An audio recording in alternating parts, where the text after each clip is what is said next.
žengs grupė Katarsis. Lietuvos atstovai, su kuriais teko bendrauti prieš keletą valandų, tą interviu galėjote pamatyti portale lrt.lt ir grupės dainininkas Lukas Radzevičius sakė, kad nerimą jam kelia tik vienas dalykas.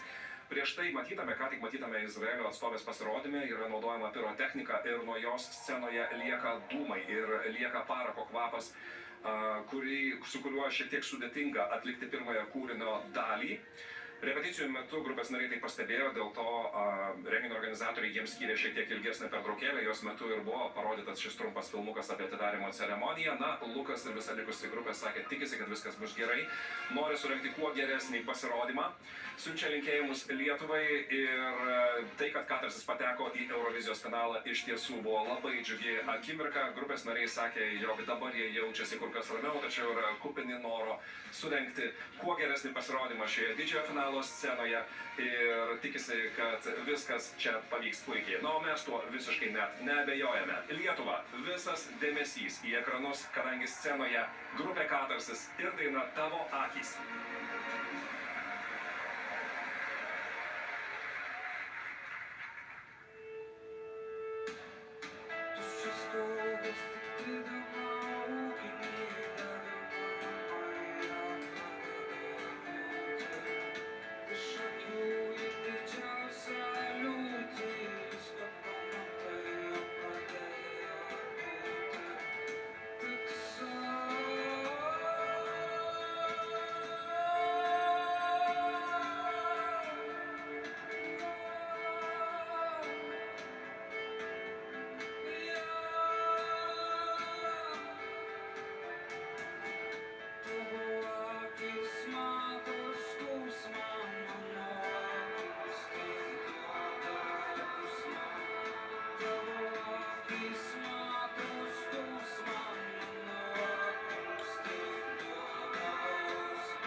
Ačiū, sako grupės Katarsis, dainininkas Lukas Radzevičius.